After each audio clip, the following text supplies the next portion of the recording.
so much. You're awesome. Hello, hello, hello, hello. Wow. Another Leaders Advance. I hope we never run out of them.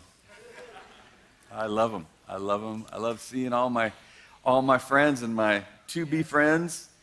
This is our favorite gathering. We say that every time probably, but it's true. It's true. I'm just going to keep saying the truth. I'm going to take a drink. Thank you for your patience. Oh, so many things going on in this room. So many things going on in this room.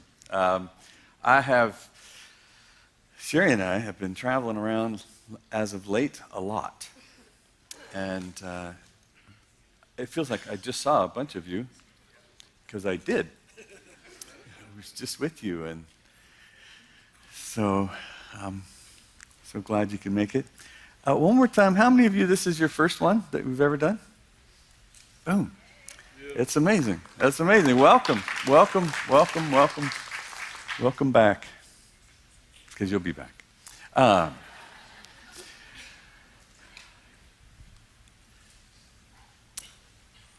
couple things, just before we get rolling too much here.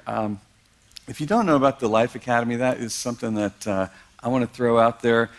It is very much the online pastoral development that that I've been doing for a long time here, and now full time. This is what Sherry and I are doing, is pouring into relationships, parenting, leadership cultures, and everyone else that's doing that. We're looking to equip everybody that we can by making it accessible, and then on top of that, I'm looking for people that are carrying this. It comes in the form of counselors, of life coaches, of social workers, school teachers.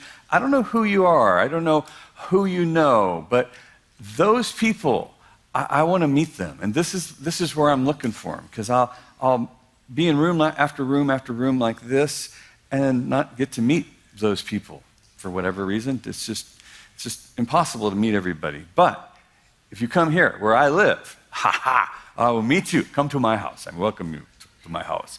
Because what I want to do is I want to team up with folks. I'm looking for people to replace me. I'm noticing that the color of my face is changing. And actually, I realized that a while back. But I'm finite. I need replacing, and I'm looking for people that are carrying this message. I'm looking for people that I can add to their momentum, to their platform. I can give them what I have, and so I'm looking for those folks. And if you're in here, please go check it out. If you know somebody, if you're running with somebody, and they say, "Gosh, that guy reminds me of Danny," or "Those people are doing what Danny's doing," please let me know. Please come and get us, because this is what we're spending the rest of our days doing, is multiplying the effects of people who are pouring into family and the kingdom manifesting in leadership cultures. That's what we're doing. So, The Business of Honor comes out in December, and and Bob Hassan is one of those guys, one of those partners. He's one of the people that'll be. He's a amazing business guy. He loves the kingdom of God. He's doing it. He's one of the guys that's doing it, and so he and I wrote a book together, and this has been a long time coming. So I'm super stoked that it's happening, and you'll get to meet somebody that you didn't know prior to this over the years to come. So here's an example of one of the folks that is doing it, and I want to do whatever I can to help them run bigger, faster, farther, jump higher. I don't know about jumping higher. He's He's got a bad knee, but he definitely is somebody that is going to help a lot of business folks. So Business of Honor is coming out. If you want to get in on the pre-sale of this, just go to lovingonpurpose.com there, and pretty soon it'll be up there, and you can jump in on that. All right. Here's what I want to talk to you about. And boy, I got all kinds of time. Thank you, whoever gave it to me. I can't even tell you how excited I am that I have time. I hardly ever have time. I don't know, we're on the preaching diet these days. Did you notice that? We're like, we got to trim everybody down. You're too fat. You're like, wow, this is... So thank you for seconds today. I'm loving it. I don't know if I could eat it all. I think my preaching stomach has shrunk. We'll get there. What I want to talk to you about today is, we have a room full of leaders here, and leaders are building. I hope you're building as a leader. If you're not, I'm sorry. But we potentially have a room full of builders here. We have a room full of people that are part of building something. And so I want us to have a context for what it is that we're doing. I want to emphasize a context. I want to refresh our building plans. Stephen Covey wrote a book called The 7 Habits of Highly Effective People, and I read that book a long time ago, and everybody I've ever discipled or worked with as a leader, they get a copy of that book from me. It's so important. And the first habit is begin with the end in mind. And so that's what I want to do. I want us to think about the end of what it is that we're participating in is eternity. The end is eternity. That's what we're building into. We get so wrapped up in what we're doing, what's right in front of us, and we think, wow, we got a 5-year plan. No, you have an eternal plan. You're building into endlessness is what you're doing. I know we break it into small bites. I understand what we're doing. We're not trying to discourage ourselves by taking on the whole elephant. We are taking small bites. But I want us to as leaders, I want us to refresh the topic. Because more than ever, we need to understand that we are linking things together into eternity, not simply hitting a goal, not just simply trying to end our ministry time well. We are about our Father's work, which is eternal. It's not going to slow down. It's not going to age out. It's not going to end. There is no end to what it is that we're building into. And so when we talk about leaders and the role of leaders, I want us to, I want you to find yourself in this list, because of course we're blazing trails. That's what we do, especially if you're in this room and you're a part of this movement. It is quite likely you're the only person in your town doing this. If you got partners in your town, consider yourself blessed, because there's a lot of folks around the world that are doing this by themselves. And so leaders are constantly and consistently blazing trails. We're pouring into and investing in places and people. It'll never come back to you. Not to your knowledge, not in the form that you put your money in the machine and out it comes. Not like that. You're just pouring your life, your time, your energy into covenant. You're pouring into the strength and benefit of others. That's what you do. That's who you are. That's why we would do something like this, to pour into you, because it is so characteristic of a leader that you would be the point on pouring out in your environment. And it's quite likely that you won't see a return to you personally, because you're investing in the development and the empowerment of the people around you. You're the bulldozer. You're the dynamite. You're the one who can move something. Whether it's a financial issue, it usually comes back to you. If it's a personnel issue, it's usually coming back to you. If it's a systems issue, whatever it is, whatever is creating the obstacles for your team, for your work, for your ministry, it's your job often is to take on these obstacles or to ensure that someone is empowered by you to remove those obstacles. You are constantly looking for capable leaders who own what it is that you're doing.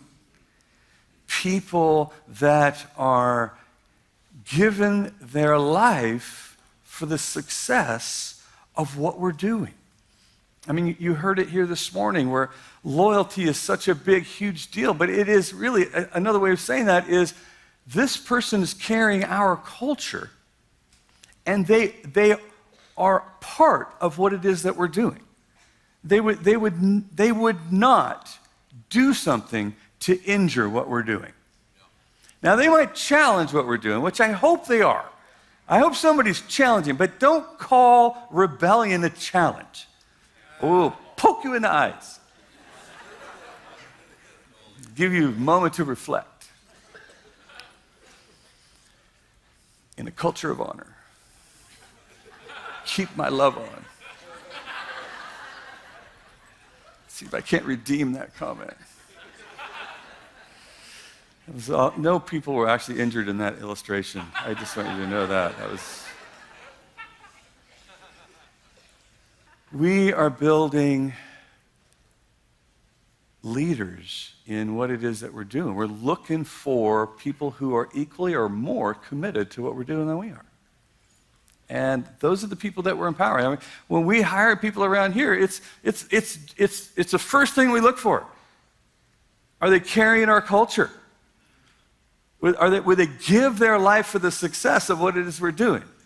Yes? Okay. What is it they do?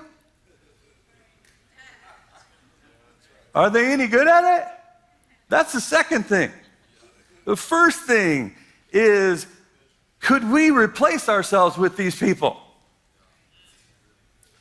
Because we are sowing into eternity. We're not just huddling around my idea and trying to make me look like a genius. We're actually building momentum into eternity. And this is who we are. And then we get out of the way. This is a little more tricky. How many of you are senior leaders here? Okay. Then I'm talking to the right group. Because sometimes it's a challenge to understand what's happening next. Anybody have children? Yeah. Anybody have children who've had children? That makes you a grandparent, right? All right. So, there's a strange dynamic that happens that when you're a parent to a child for what seems like quite a while, they need a lot of supervision. You need me here. So I'll be the father and you be the kid, all right? And that's how this is going to work. All right. And then you decide to go find a mate and reproduce. And everything changes right before that. But we are the last ones to know. Because we're like, I'm so much smarter than you. And then they're teenagers and they're like, you're not that much smarter than me. Like, oh, I am so much smarter than you. You don't even know how smart I am yet. That's how much smarter I am. I am like terabytes smarter than you. But I'm going to have to show it differently. Because now our relationship dynamic is changing because you are so much more powerful than you were when you were little. Oh my goodness. And then when you go and you have your own family. All of a sudden, they have children, and you know that you're better at this than they are. So much better and richer. You could do this so much better than them. But this is when you learn life's lesson about getting out of the way. This is where it starts, right here. This is in-your-face lessons right here. And so as a leader, you got to learn that. You got to learn that part of what we're doing is getting out of the way. So leaders bleed. Man, they bleed. So I'm going to call this bleedership. This bleedership 101 right here. We pay a price so the others don't have to. All right? This is how we build an inheritance for the next generation. This is what we're doing. Blood, sweat, and tears is not just an analogy. It's true. I mean, we are just pouring our life out so that you don't have to do a certain set of things. You get to start the next level. That's my job is to give you the next level. Please don't mess up this level. Please don't have to do this level again. It's embarrassing. It's embarrassing if you have to do this level again. Don't. It's tragic. I feel like I wasted my time. Please use this ceiling as a foundation and move on and build and run. And so leaders are carrying leadership, absolute leadership everywhere. It's just everywhere. And when you are a pioneer in what it is that you're doing, you're like proud of it. You know, we built this work from nothing. We actually made the dirt here. Like you did not. Well, you know, you feel like you did. You feel like you did. You feel like you've been at this for a long time. You feel like you are, committed. You're the most committed one here. And it's because of your blood. It's because of your commitment. It's because you own it. You the owner. You the builder. And you're looking at these people and you're thinking, okay. Now this is the investor part. This is seedership here. Yeah. Let's have some dad jokes for just a few minutes here, all right? And you're just going to have to deal with it. Have some corn with your pop.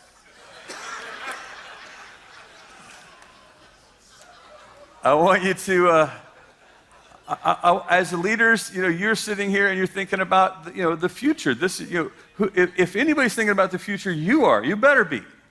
You better be. You have better be thinking about the future a lot of the time. You better be praying into, sowing into with your blood, sweat, and tears and your prayers, sowing into the future. Anticipating great things, anticipating the strategic places of investment. That's what you're doing. That's who you are. The people, the opportunities that you're creating. This is how you live as a leader. This is what you're doing.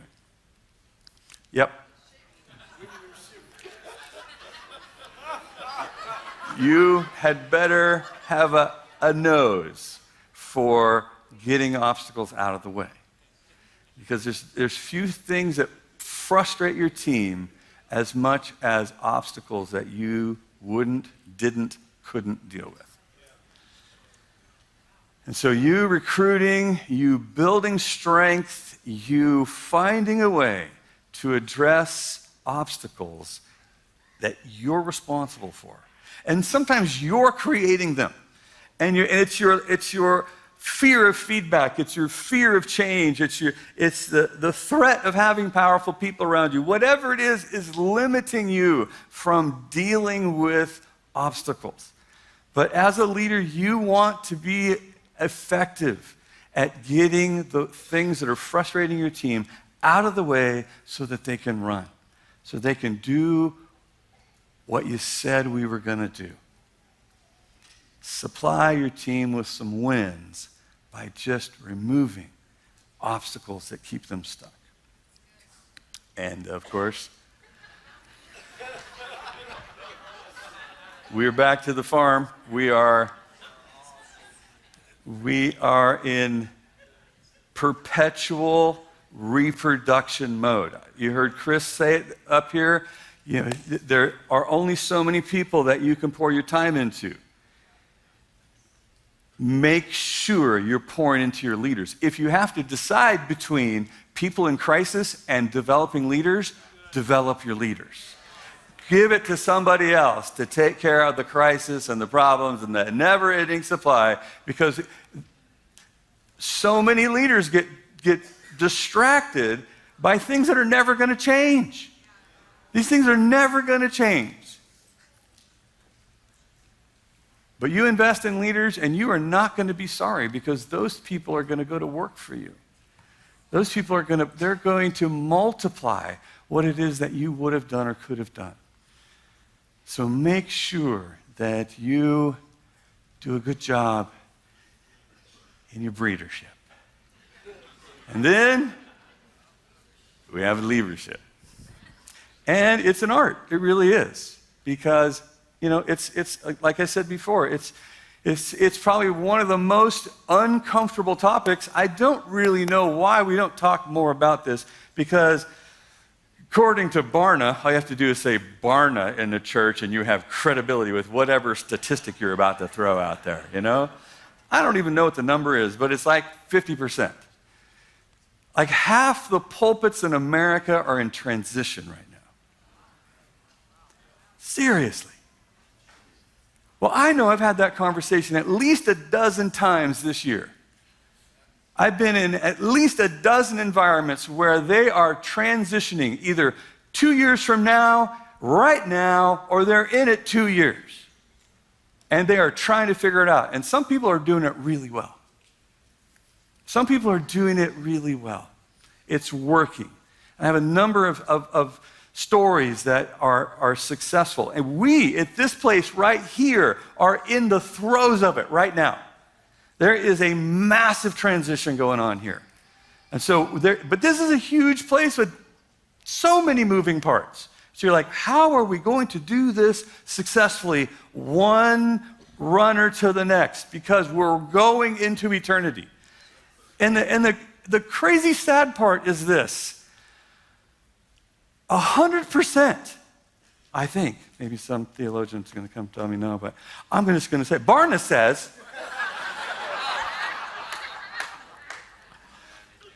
100% of the movements that have changed the world with the apostolic and the prophetic become an identifiable group or denomination.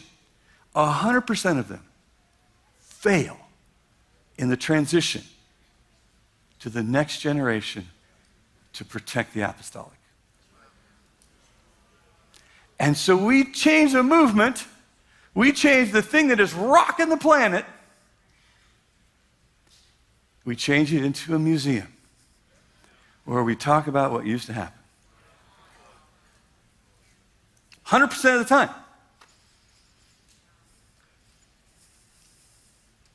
Why is that? Because this last part's so hard, I think. That's one of the elements. There's a couple other elements as well, but this last piece, this gets stuck in our crop. I'm fine there. I built the dirt. I ain't going. You have to kill me. You have to kill me. Something's going to have to kill me. It might be the staff. I don't know who's going to kill me. Something's going to have to kill me before I leave. All right, because I don't understand being a grandpa. I refuse. I'm going to raise my children's children. No, you're not, or you're going to ruin your relationship with your children. That's what happens when you don't catch your season and you don't graduate with your children. You begin to create oppression. You begin to create confusion. You begin to create discouragement. And eventually your children don't want their children around you.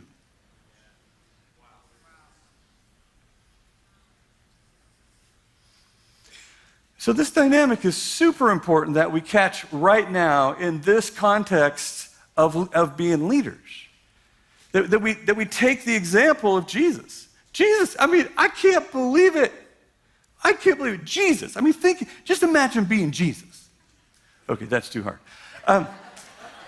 If you were Jesus and you were that perfect and you knew nobody could replace you, you were sure of it.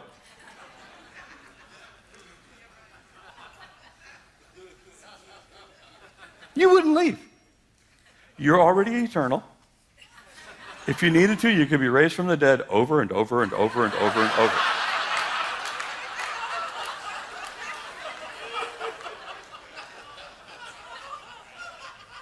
You knew you could outlive every leadership board. But if you were Jesus, you wouldn't have one.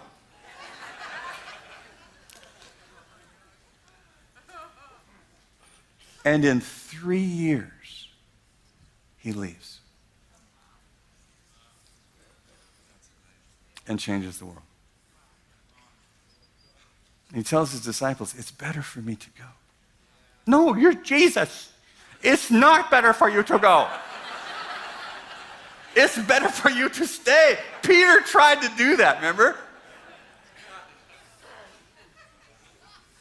And Jesus says, no, it's better if I go. There's lots of benefits. And I'm not leaving. I'm not leaving. I'm just changing.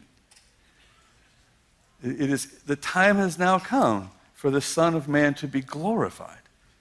He's moving from this role to this role. I mean, if you've moved from parent to grandparent, you understand that is a glorifying move. It is a glorifying move, becoming a grandparent. But unless a grain of wheat falls to the ground and dies, leaves, it remains insignificant. It remains limited. But if you actually fulfill covenant and you're willing to die to that, however amazing that was for you, you multiply right here. This is where you multiply. I was recently in Europe, first time to Prague, never been there. Wow. If you haven't been to Prague, wow. This is the Czechs. Are we? Hey, we got the Czechs over there. You don't have to put on the list. You can just go check. We got those. I know. The corn is coming all day today.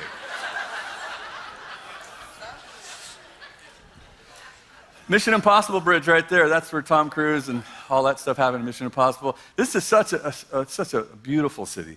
Everywhere you go is just architecture extraordinaire. And it feels like they washed it before you got there. Like, wow, this is like beautiful.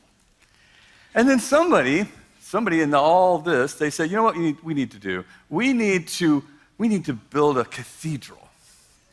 That's what we're going to do. Some guy, centuries ago, says, you know what we need to do? We need to build a cathedral on that tallest hill in our city. We need to carry all the heavy stuff up there. And by we, I mean you.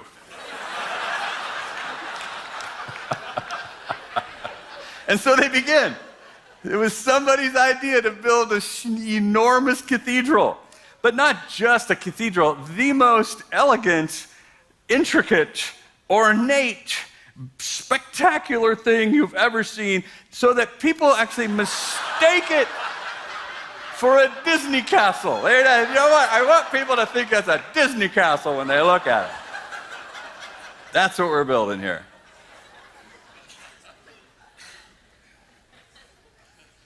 And so somebody with a a feather quill, tried to find enough paper to draw up some plans. That probably took 50 years.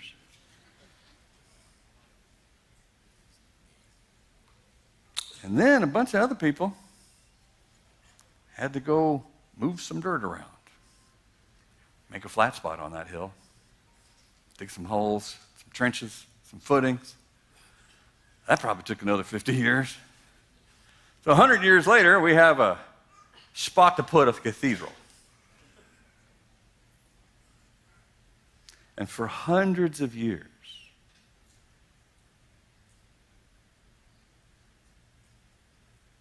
building into eternity. See, the mentality that these people had is we are building into eternity. We are going to start something I know I won't get to enjoy. I know my children won't get to enjoy. I'm not sure, but I hope that my grandchildren get to sit in a room in it. That's if we don't get invaded, they don't die in a war while we're invading somebody else, or they die from a cold.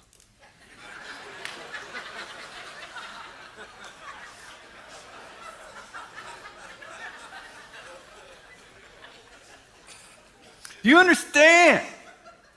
Do you understand the mentality that it takes to build into eternity? They didn't build this super elegant, amazing garage. This is what we're going to build.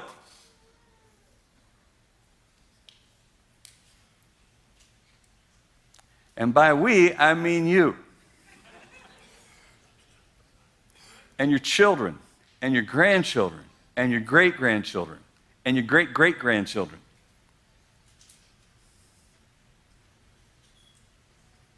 This is what we're doing. I know it seems sexy to think we're getting out of here. But that hasn't worked so far.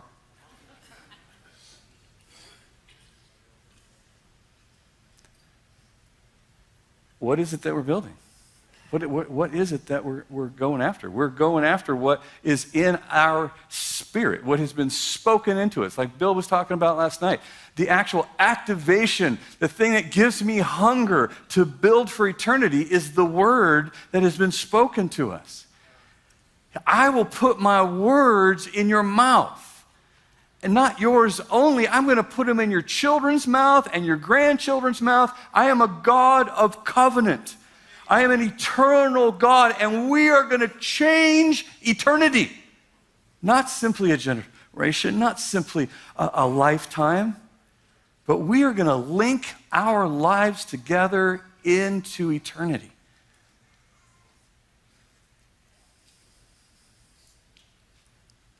As we build, as we grow, as we love, you know, I love the conversation up here this morning where they were talking about confrontation and working stuff out. It's probably one of the weakest areas of our church cultures is working stuff out. Hanging on to each other while we work stuff out. It's just a fracture point over and over and over and over because it takes so much courage to build into eternity. It takes so much courage. It is the best you got. You don't have anything better than living covenant towards eternity. You don't have anything better inside you. Barnett says that.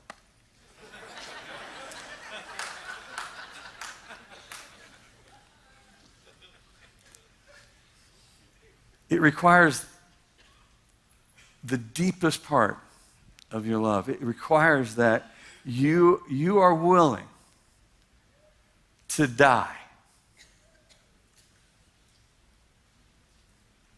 You are gonna experience pain. You are going to quite likely experience some form of loss.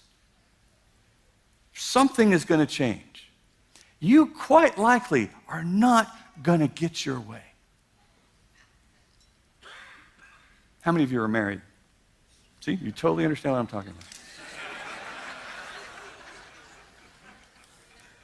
And you are stepping into this danger. It's an absolute danger zone that you are stepping into. It is, you know something scary has happened before standing in this place. And you are looking at it and you're going,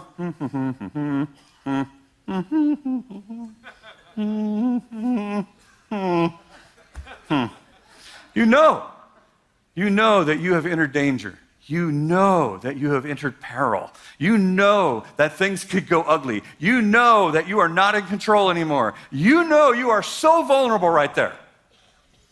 And building into eternity as a leader requires you, demands that you step into that danger.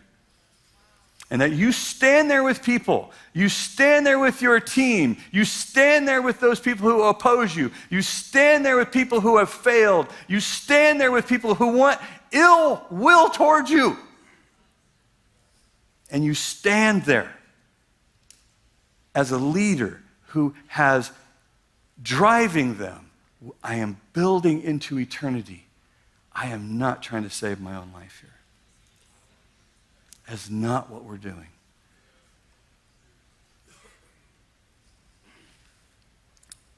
It's a habit eventually. I am someone who hates conflict. Hate it. Hate it, hate it, hate it, hate it.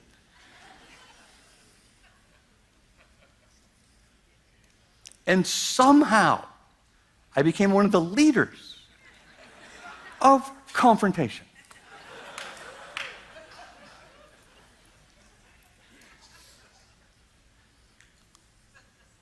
Why? Well, because I figured something out. I figured all it takes is courage and love. Well, I'm great at those things. I just hate conflict. I just hate it. But I love love. That sounds redundant, but I love it. And I love courage. I love covenant. And I know that's what it takes. I know what it takes to change the course of your life and the people around you is you're going to have to practice covenant. You're going to have to face the peril, the not knowing how this is going to turn out, the vulnerability of that feeling, the reality that you might not get your way. But you approach it knowing that I'm not going in there alone. I'm not stepping into that danger alone. I'm actually, as I humble myself, and I move in obedience to be courageous only and to practice love when I step into this place. This is where the grace comes. Boom. God gives grace to the humble. And here I am. I'm not in control. I'm the leader, and I'm not in control. That should be a familiar feeling. I'm responsible for everything, and I control nothing.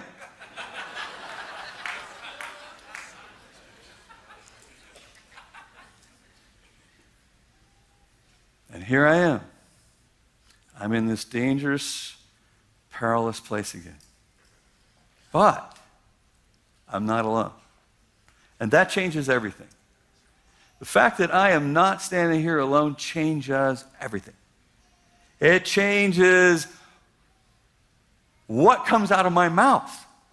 I am surprised over and over and over the smart things that come out of my mouth when I am standing in that spot. Like, I can't even believe I just said that. Did anybody record that? That was amazing. Because I'll forget it. Because I forgot a million of those. Why? Because it wasn't just me here. It isn't just me here. So all of a sudden, all things are possible. All things are possible right here. Everything is possible. Actually, nothing is impossible, which is saying the same thing. All things are possible in this dangerous place. And as soon as everything becomes possible, then I'm like, okay, all right, well, if standing there over and over, and this is how I became a confrontation guy, is I started putting this together. Well, because it's so possible, it's probably going to happen.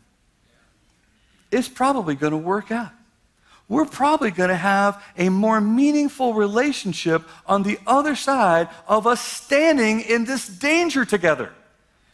This is where we actually form covenant. This is intimacy. Intimacy is we are so vulnerable. I'm a little bit scared right now. I'm a little bit scared. You could hurt me. I don't actually do that very often on purpose. I don't let my defenses down. Be seen, stand in the truth, receive the truth, protect love. Usually what happens is I move into the danger, get jacked up with fear, try to control everything, and blow it up.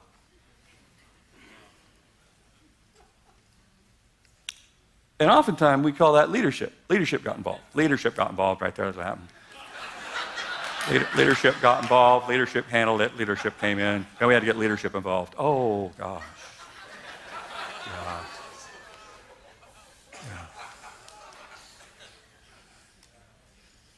Because for whatever reason, we don't humble ourselves and enter into this place.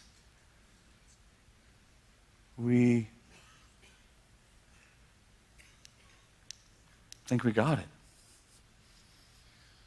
And so as we practice covenant as leaders, because I am building into eternity, I am not just dealing with this situation. I'm actually hanging on to an inheritance that I have. I'm protecting it, and I am moving it through me onto the people I lead. That's my job. That's my 24/7 job as a leader. Is I am moving eternal inheritance through my life to the benefit into eternity. That's who we are. That's what makes us so weird. We're connected and we know it. And we're going to protect that.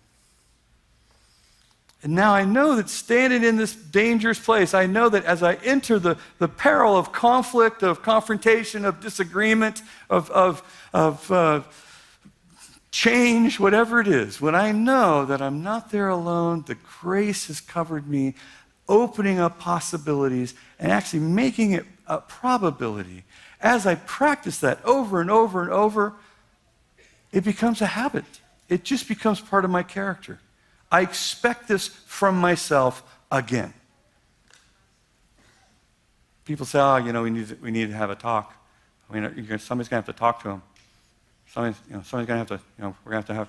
I'm like, oh, I'll go, I'll do it. Yeah, this is going to be great. This is going to be amazing. I want to be there. I want to be the one who deepens their covenant relationship with that person. Send me. Oh, send me. Why? Because I know what's going to happen. I know what's going to happen. The only way this is going to break apart is if we find out that we don't really have a covenant. Oh, well, I brought mine. Oh, you didn't bring yours. Dang, that must feel terrible. Because I feel great. I brought mine. I was ready to do this. I was totally ready to do this. Yeah. You didn't bring yours. Oh, gosh. You want me to wait? Because I'll wait. I'll wait. Yeah, go ahead. Go do what you need to do. Go ahead. I'll wait here. Yeah. I got some other stuff to do while you're out. Whatever you're doing. I don't even know what you're doing. It doesn't matter. I didn't come here to control you. I have no control over what you do on your side. I don't. Whether you're my spouse, or you're my executive leader, or you're my overseer, or you're my child, I have no control over you. I knew that when we stepped into this place together. I knew that. I brought zero intention of controlling you. Galatians chapter 6, verse 1. If any of us find someone in a trespass, if somebody falls in a hole, somebody blows up their life, you who are spiritual, you who know the Father, you who know the heart of God, go to such a one in a spirit of gentleness. I stepped into the danger with you. I stepped into the perilous place with you in a spirit of gentleness, which essentially is this. I have absolutely no hope of controlling you.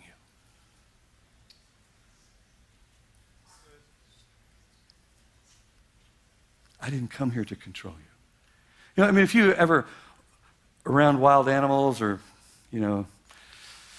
if you saw a deer, a fawn in the field, and you started walking up to it and it didn't run, you would have to somehow convince that deer that you had absolutely no intention of controlling it. You would be like,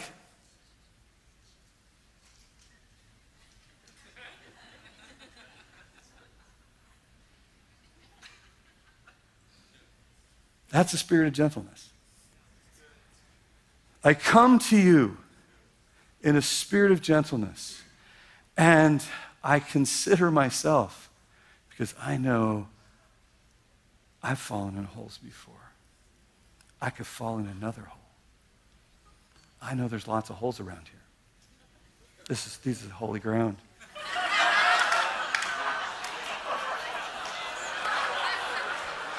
Where does all this stuff come from? I don't know.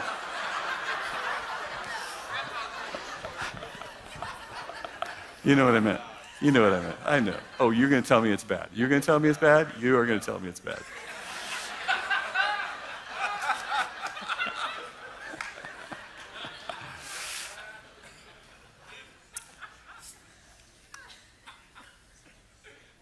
I love bringing everything back to relationships because everything starts with them and everything ends with them. And what we're doing together is we are, as leaders, our job is to cultivate trust. I think, I brag on Bill for just a second here, but, one of the things that Bill does better than anybody I've ever been around is build trust. Everybody in the world, well, almost, except for a couple people with websites, trust Bill. It may be the same guy. It may be the same guy. But we'll get him. We'll get him. It's just, you just listen to him talk. You sit there and you go, I trust that guy. I totally trust him. I don't know why. Yep. What are we doing? I'll follow you. It's just, that's your job as a leader.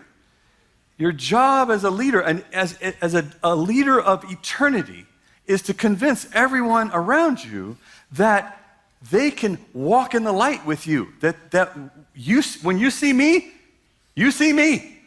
You actually see me. This is me. I'm not doing something else. How many fingers? I'm not doing any of that. I'm just like, you see me, you see my Father.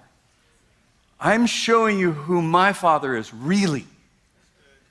Because lots of people are like, hey, let me show you a father. I'll show you a father. Here's a father for you. I'm showing you a father. Over here, look over here, look over here, look over. See it? See it? See it? And that is the struggle. That is the struggle for a lot of us in leadership, is that I'm so afraid of being seen. I'm so afraid of being known. And as a result, I have a bunch of relational work to do. I have a lot of love work to do. So as we build into eternity, as we build for eternity, we're commanded to get good at this love stuff.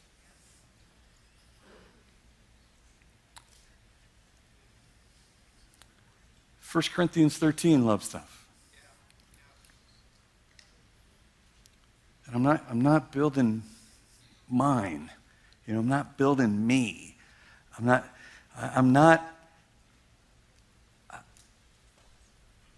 Eternity is significant. My kingdom is not. Or it will come to an end. It'll come to an end, and we'll have another museum, and here we go. That's all that happens. That's all that happens. Ah! I think that'd be the worst.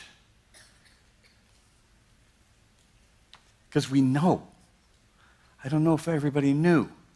I think looking back, we can go, wow, we are so wanting to protect the fire as we move this momentum through our transitions. And every place that I have this conversation with people, this is the challenge, that we successfully hold on to our covenant relationships while we pass the success, while we pass the momentum, while we pass the leadership.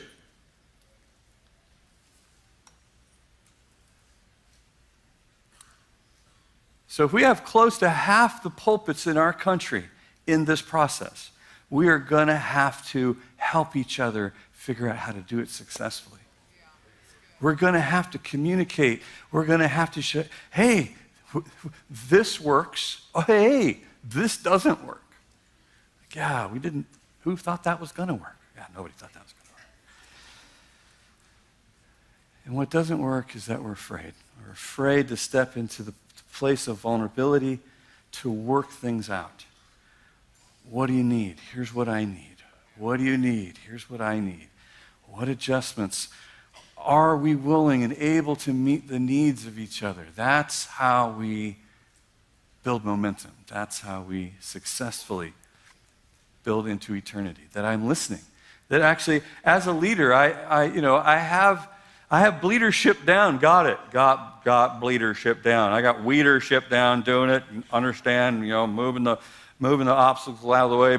Breedership, we're raising up leaders. We're doing all kinds of stuff there. That's exactly what we're doing there. And there's a third one I missed, so that's I'm on 4.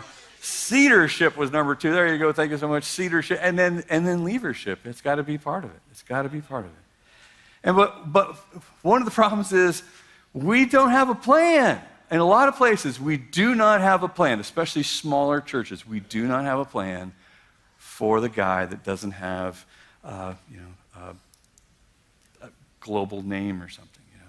Like, what are we going to do? Okay, this has got to be part of the strategy. If we're going to build into eternity and not just age out and start over and age out and start over and we have a revival over here, we have a revival. Well, never mind. Hey, we have a revival over here as well. Okay, there it goes. Okay, another revival. Hey, could we get together here? Could we get together here and figure this out a little bit? Yes, we can. We totally can. We totally can. I'll quote Maximus here.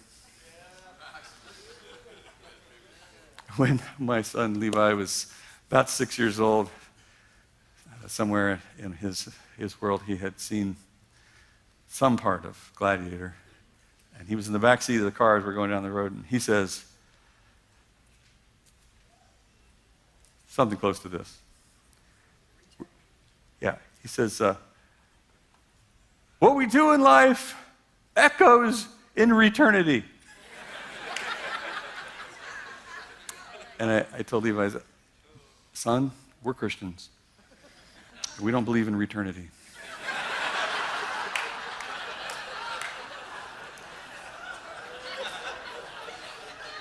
What we do in life, what we're doing, really only matters in eternity. It doesn't really matter 10 years from now on the earth, really. It probably doesn't even matter a year from now on the earth.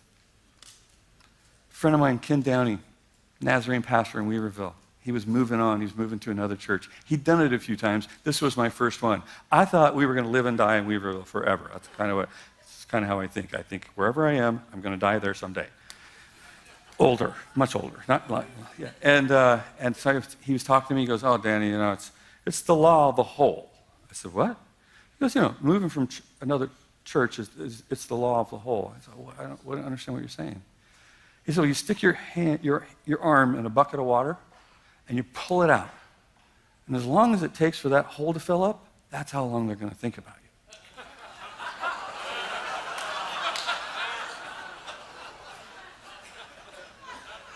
I thought, that is dismal. That is dismal. I think you are jaded, Ken. No, it's true. I mean, I'm just trying to say, what we're building is into eternity. It's eternal, or it's not much. Our grain of wheat didn't fall to the ground and die. Our grain of wheat painted itself and danced on the table and invented electricity, but it didn't die.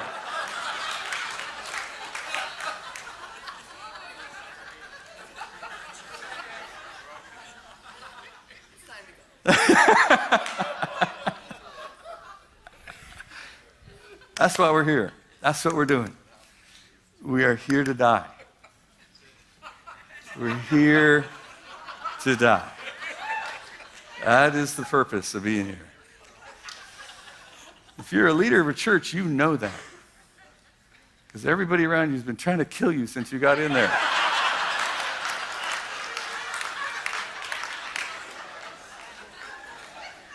Can't act all surprised. That's why we're here. We're building into eternity. And the only way to do that is to be willing to lay our lives down for the benefit of what's coming centuries from now. Centuries from now. Let's all stand together. Thank you, Lord.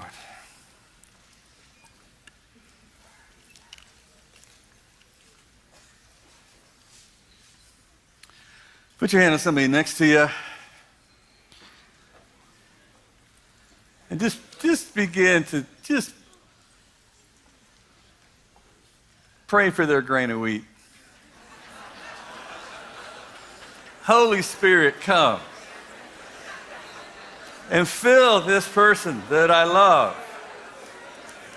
Fill them with covenant. Fill them with wisdom, strategy. Fill them with fire. Fire. Lord, we want to die by fire. We want to be consumed in your fire, God. Lord, don't let us get out of here alive. Oh, we want to lay down. We want to be fuel. We want to be fuel for what it is that you're doing in eternity, Lord. So, Holy Spirit, come.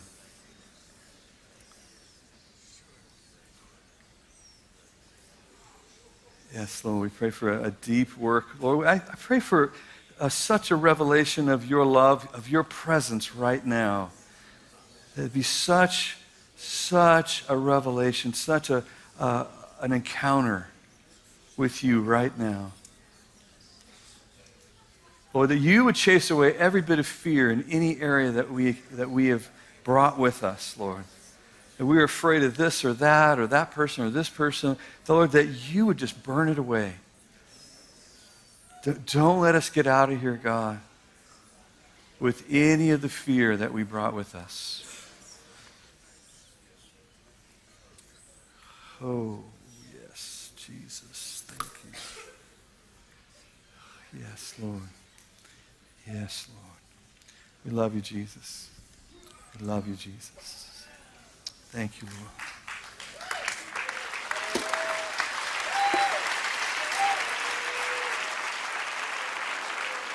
Come on, let's give Danny another cheer. That was incredible. So prophetic, so practical. So many cool dancers on stage. Who loves Danny's dances? Sherry gets to see them all the time, and we just had a little snapshot. Thank you, Danny. I'm going to invite our ministry team in, but here's one thing I really want to encourage you guys as leaders, and I look around this room and I see a lot of fathers and mothers that are in that 50% category that Danny was talking about. I just want to bless you guys with grace. I know we're going to do it well. I know this message has released grace in you guys to really begin to wrestle with this and to begin to leave the next generation with fuel to take it even further. Amen. Amen. So we bless you guys. We're going to be back in here for lunch at 2 o'clock. And if you need prayer or you're ready for a miracle in your body or a prophetic word that will change your life, our ministry team will be up here shortly. So we bless you guys. Here they come.